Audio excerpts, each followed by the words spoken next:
హరే కృష్ణ అండి, పద్మావతి కిచెన్కి వెల్కము. ఈరోజు మీకు అంటే మామిడికాయ సీజన్ కదా, నులిపప్పుని మామిడికాయలు పుల్ల మామిడికాయలు ఉంటే అవి వేసి చట్నీ చేసుకుంటే చాలా అన్నమాదరం అండి, చాలా బాగుంటుంది.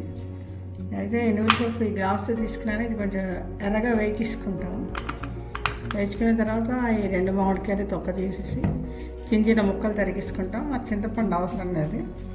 అయితే దానికి కావాల్సిన ఇంగ్రీడియంట్స్ ఏంటంటే పచ్చిమిరపకాయలు వేసి రుబ్బుతాం, ఎండుమిరపకాయలు పోపులోని, అలాగే తగినంత ఉప్పు, కొంచెం మినపప్పు, ఆవాలు, జీరా, ఇంగువ, కొంచెం కరివేపాకు అండి.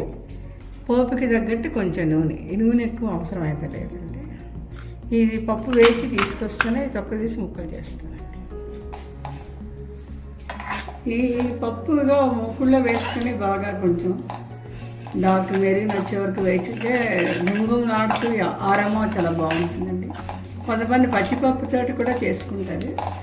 దానికంటే ఇది రుచి బాగుంటుందండి. అలాగనే మీరు చేసుకోవచ్చు.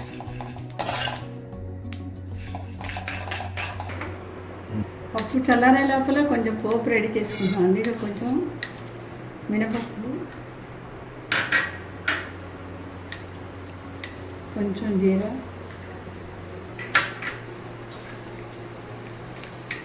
ఆవాలండి,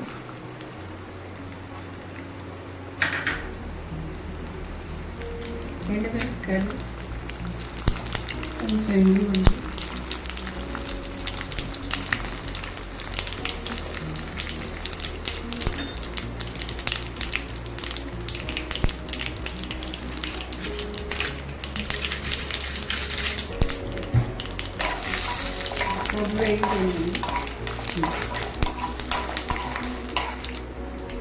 ఇక కొంచెం కరివేపాకు వేస్తాను.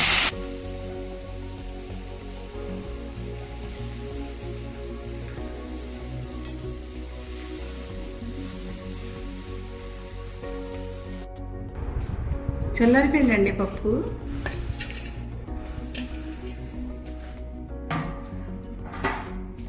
ఇందులోని పచ్చిమిరపకాయలు, ఇవి వేచలేదండి, పచ్చివే వేస్తాను. 4-5 వేసాను, చిన్నది. అయితే ఇవి 2 మామిడికాయలు కదా, దీనికి సరిపడా పులుపు చూసుకొని వేయాలండి. 2 ఎక్కువ అవ్వచ్చు, అందుకు కొంచెం ఉంచిస్తున్నాను. పులుపు చూసుకొని వేయచ్చు, కొంచెం ఉంచానండి. అంటే 1.5 కాయ వేసాను అండి.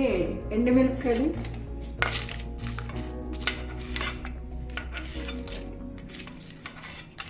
రుచికి సరిపడా ఉప్పు అండి,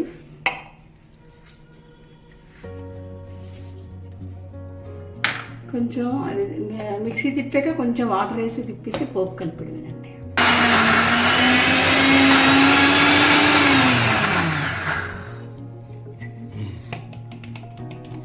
కొంచెం వాటర్ వేస్తున్నానండి.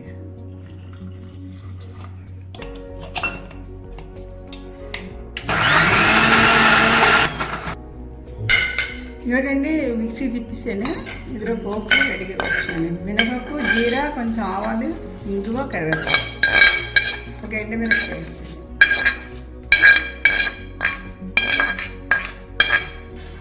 అంతేనండి, గుమగుమలాడుతూ నులిపప్పు మామిడికాయ చట్నీ రెడీ అండి. ఇది అన్నంలో తింటే చాలా రుచిగా ఉంటుంది. మీరు కూడా ట్రై చేస్తారనుకుంటున్నాను. హరే కృష్ణ.